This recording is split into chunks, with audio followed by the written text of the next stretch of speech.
Friends, welcome again to career हम सफ़र कामयाबी तक।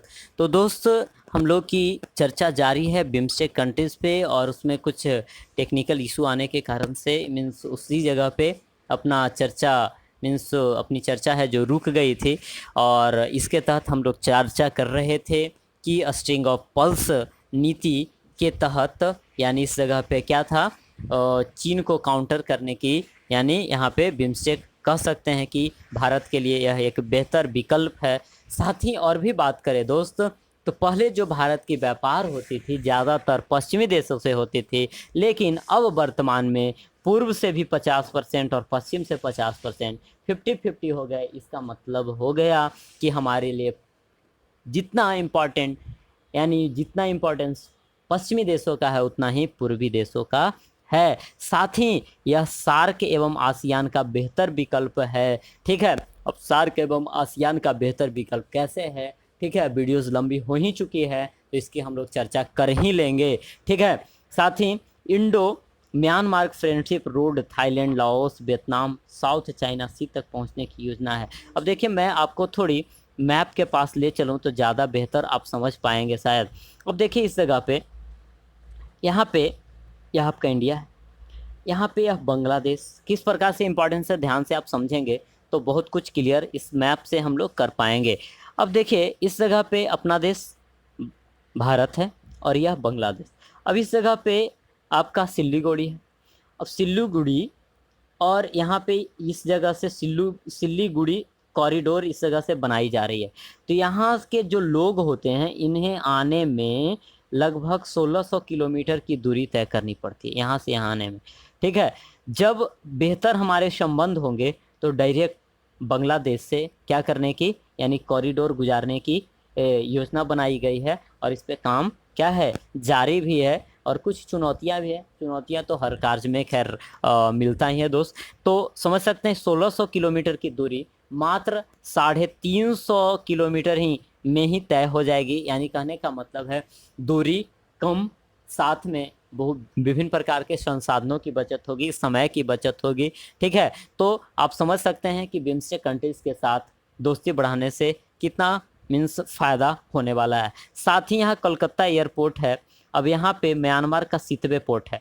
ठीक है, तो इस जगह से कालादान प्रोजेक्ट जो कि 2008 में शुरू किया गया था, इसे फाइनल टच भी दिया जा रहा है। और इसके तहत क्या किया गया है, इस जगह से यानी कलकत्ता एयरपोर्ट से सितवे एयरपोर्ट तक की कनेक्टिविटी बना दी गई है। साथ ही कालादान, म्यांमार की कालादान रिवर है, इसके तहत क्या होगी यानी भारत का जो भी रसद होगा इन देशों के लिए, तो आप समझ सकते हैं कि डायरेक्ट तो बांग्लादेश से जाएगा नहीं, इतना जाएगा यदि घूम कर करके जाएगा तो यह पहाड़ी क्षेत्रों यानी दुर्गम ये क्षेत्र हैं। और इन सभी जगहों पे यानी इन सभी कंट्रीज़ का मीन्स आर्थिक, सामाजिक और विभिन्न प्रकार के मीन्स बात कहें विकास इन सभी क्षेत्रों का नहीं हो पाया है। तो ऐसी अवस्था में पूर्वी क्षेत्रों का विकास के लिए यह परियोजना अहम है। और यह परियोजना तभी मीन्स बेहतर रूप से संचालित हो पाएगा जब पड़ोसी इन म्यांमार जो पड़ोसी हमारा है इसके साथ हम बेहतर संबंध स्थापित करें। यहाँ से डायरेक्ट सितवे और सितवे से कालादान रिवर के साथ पहुँच कर करके इन बॉर्डर एरियाज में पहुँचा जाएगा। और बॉर्डर एरिया से 100 किलोमीटर 150 किलोमीटर अंदर तक हम अपना रसद को, अपना सामान को पहुंचा पाएंगे। ठीक है, साथ ही और भी हम बात करें तो हम बात क्या करेंगे, सभी मुद्दों पे हम इसमें चर्चा कर लें कि किस प्रकार से केवल भारत के लिए ही नहीं अन्य कंट्रीज़ के लिए बिम्स्टेक है जो इम्पोर्टेंट है। अब देखिए, ऐसा नहीं कि हाँ भारत के लिए बिम्स्टेक इम्पोर्टेंट मतलब महत्व रखता हो, इम्पोर्टेंस रखता हो, लेकिन म्यांमार, थाईलैंड, भूटान इन सब के लिए कोई फ़ायदेमंद ना हो। तो ऐसी अवस्था में फिर यहाँ पे हम कह सकते हैं कि यहाँ पे सोशल जस्टिस नहीं हो पाएगी। यह तो फिर क्या हो जाएगा, केवल भारत के लिए काम करने वाली संस्था बन जाएगी, लेकिन ऐसा है नहीं। ठीक है, अब देखिए यहाँ पे भारत म्यांमार जैसे होते हुए क्या थाईलैंड होते हुए ये क्या किया जा रहा है, चाइना मीन्स दक्षिण चीन सागर तक यानी रोड बनाया जा रहा है, ताकि जो हमारा व्यापार हो वह दक्षिण चीन सागर से या पेट्रोलियम खरीदना हो, या उस जगह से वियतनाम से दोस्ती करना हो, या उनको सहायता प्रदान करना हो, ठीक है, या उनसे व्यापार को बढ़ाना हो, तो यदि हमारे पास रोड होगी तो ऐसी अवस्था में यानी कोई भी सामान को पहुंचाने में, लाने ले जाने में क्या होगी, काफ़ी सुविधा होगी। तो ऐसी अवस्था में यानी यह जो कॉरिडोर है, ठीक है, आपका बांग्लादेश म्यांमार होते हुए दक्षिण चीन सागर तक पहुंचने की, ठीक है, तो यह एक प्रकार की यानी क्या होगी, आर्थिक दृष्टिकोण से तो महत्वपूर्ण है ही, साथ ही चीन को काउंटर करने की स्थिति से कि तुम यदि हिंद महासागर में पहुंचता है तो चलो हम दक्षिण चीन सागर में पहुंचते हैं, और इस प्रकार से यानी उसे काउंटर करने की स्थिति के लिए यह एक बेहतर विकल्प माना जाता है। अब देखिए दोस्त, तो ऐसी अवस्था में अब देखिए यदि रोड बनेगा तो म्यांमार को फ़ायदा है, थाईलैंड को भी फ़ायदा है, बांग्लादेश को भी फ़ायदा है, भूटान को भी फ़ायदा है, नेपाल को भी फ़ायदा है। अब देखें, आपको पता भी है कि नेपाल और भूटान लैंडलॉक कंट्रीज़ हैं। लैंडलॉक कंट्रीज़ किसे कहते हैं, जिसका कोई भी पार्ट है जो जल के साथ, जलीय सीमा के साथ ना लगे, समुद्र के साथ ना लगे, तो ये तो मीन्स क्या है, यह ड्राई कंट्रीज़ के रूप में है, तो लैंडलॉक कंट्रीज़ हैं। तो ऐसी अवस्था में अब समुद्री व्यापार तो यह कर नहीं सकते थे, ठीक है, लेकिन अब बे ऑफ बंगाल पे अपना ही तो अधिकार है, तो ऐसी अवस्था में हम क्या करेंगे, इन्हें हम छूट देंगे, ठीक है, कि जाओ तुम बे ऑफ बंगाल से अपना क्या करो, जो भी मीन्स महत्व का चीज़ लगता है तुम मीन्स इनके लिए खोलेंगे, भूटान के लिए मतलब महत्वपूर्ण हो जाएगा। साथ ही यदि तो आप देख लिए कि नेपाल और भूटान के लिए बे ऑफ बंगाल यूज़ करने की स्वतंत्रता हो जाएगी, ठीक है, जो कि यूज़ नहीं कर रहे थे, तो इनके लिए सामरिक मीन्स दृष्टिकोण से, आर्थिक दृष्टिकोण से महत्वपूर्ण है। साथ ही आगे की हम बात करें, अब म्यांमार, थाईलैंड हो गए, तो सोचिए यदि इन्हें व्यापार करना होगा पश्चिमी देशों से तो इन्हें घूम कर करके नीचे की ओर जाना पड़ता होगा समुद्री रास्ता से। यदि संबंध बेहतर होंगे तो क्या होगा, डायरेक्ट है जो इस जगह से क्या कर दिया जाएगा, यानी भारत को चीरते हुए यानी बीच से एक कॉरिडोर बना दी जाएगी, ताकि क्या हो जाए, ये जो लंबी दूरी तय करने में जो समय लग रहा है, जो खर्च हो रहे हैं, जो संसाधन खर्च हो रहे हैं, ठीक है, तो उन सभी संसाधनों की बचत होगी, और डायरेक्ट है जो थाईलैंड, म्यांमार और बांग्लादेश, ठीक है, यह डायरेक्ट है जो पश्चिमी देशों से व्यापार कर सकेंगे, उनसे बेहतर संबंध स्थापित कर सकेंगे। तो ऐसी अवस्था में बिम्स्टेक केवल भारत नहीं बल्कि सभी सदस्य देशों के लिए क्या है, यह इम्पॉर्टेंट है, ठीक है। तो उम्मीद है आप समझ पाए होंगे कि हाँ, बिम्स्टेक है जो भारत ही नहीं वरन सभी सदस्य देशों के लिए क्या है, महत्वपूर्ण है, ठीक है। तो इस प्रकार से हमने आज बिम्स्टेक की क्या किया है, चर्चा किया है। लेकिन हम दोस्तों और भी हम बात कर लें, ठीक है, जैसे कि इसमें और भी हमने मीन्स विभिन्न आयामों पे चर्चा करने की बात रखी है, लेकिन वीडियोस बहुत ज़्यादा लंबी हो रही है, ठीक है, लेकिन खैर कोई नहीं, इसमें हम थोड़ी सी और चर्चा कर ही लेते हैं ताकि और हमें क्लियरेंस मिल पाए, ठीक है। तो जो सीरियस कैंडिडेट होंगे वह तो देख ही पाएंगे, और जो जिन्हें नहीं देखना हो तो आप स्किप भी कर सकते हैं, क्योंकि जिन दोस्तों को फ़ायदा मिल पा रहा होगा उम्मीद है कि वे देख ही पा रहे होंगे इस वीडियो को, और आगे भी कंटिन्यू रखेंगे। अब देखिए 63वीं का सवाल है, बिम्स्टेक संगठन को स्पष्ट कीजिए। तो अब देखिए मैंने इतना आपको बतला दिया, ठीक है, कि आप जब लिखने को शुरू करेंगे तो आपके लिए संगठन के बारे में स्पष्टीकरण लिखने में आपका 4 पेज पार हो जाएगा दोस्त, 4 पेज की लिमिटेशन आप पार कर पाएंगे, इतने हमने जानकारी आपको बिम्स्टेक के बारे में दे दिया। अब देखिए बिम्स्टेक देशों के संगठन में हाल ही में काठमांडू सम्मेलन, आपको हमने बताया कि 2018 में क्या हुआ था, काठमांडू में इसका सम्मेलन हुआ था, और अगला जो सम्मेलन है वह कहाँ प्रस्तावित है, तो आपका श्रीलंका में प्रस्तावित है। अब भारत के हित के लिए, तो भारत का हित किस प्रकार से है, भारत की आशाएं, भारत की उपेक्षाएं, ठीक है, और संबंधित विषयों की विवेचना करें। तो आपको हमने विभिन्न पहलुओं पे क्या किया है, इसमें बात बतलाया है कि भारत के लिए यानी बिम्स्टेक है जो किस प्रकार है, जो महत्वपूर्ण है, और काठमांडू के सम्मेलन में क्या क्या है, जो किन किन बातों पे चर्चा की गई है, ठीक है। तो इन सभी बातों को हम चर्चा इसमें करेंगे। अब देखिए बिम्स्टेक में काठमांडू में क्या सम्मेलन हुए थे, तो 30 अगस्त 2018 को सम्मेलन हुआ था, और कहाँ, तो काठमांडू में, जिनमें निर्धनता उन्मूलन, परिवहन एवं संचार, व्यापार एवं निवेश, आतंकवाद, पर्यावरण एवं आपदा प्रबंधन व जलवायु परिवर्तन की मीन्स जो भी मुद्दे थे उस पर क्या की गई, चर्चा की गई। और व्यापार एवं निवेश की हम बात करें, उससे पहले हम बात करें तो निर्धनता की बात करें तो 2030 तक जो भी बंगाल की खाड़ी में देश हैं, इनसे निर्धनता को क्या करने, समाप्त करने की बात कही गई। साथ ही उत्पादक एवं सेवा क्षेत्र में निवेश बढ़ाने पर जोर दिया गया। परिवहन की बात करें तो हमने राजमार्ग आपको बतला दिया कि राजमार्ग यानी क्या, डायरेक्ट है जो कॉरिडोर शुरू करने की मतलब कार्य अभी प्रारंभ कर ही मतलब दी गई है, और इस पे अभी और भी मीन्स बेहतरी करने की प्रतिबद्धता भी जताई गई है कि और भी हम लोग क्या करेंगे, इसके तहत और भी अपना निवेश बढ़ाएंगे, अपना सहयोग बढ़ाएंगे।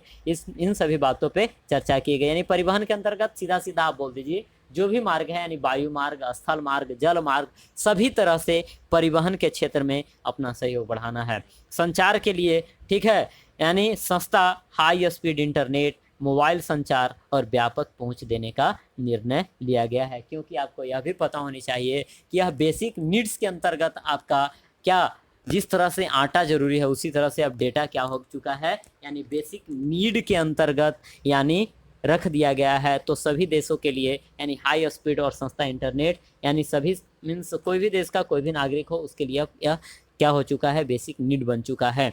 ठीक है, यानी व्यापार एवं निवेश, जैसा कि हम लोग के पास क्या होता है 1.5 GB भी कम पड़ जाता है डेली, तो समझ सकते हैं कि इसका इंपॉर्टेंस कितना अधिक है। व्यापार एवं निवेश की बात करें तो आपको हमने बतलाया भी कि जो सार्क कंट्रीज़ हैं, ठीक है, वह फ्री ट्रेड करने पे मीन्स सब एक दूसरे से सहमत हो चुके हैं, लेकिन उतना ज़्यादा ट्रेड नहीं होता है। उसकी डाटा मैं कुछ देर बाद आपको दिखाऊंगा।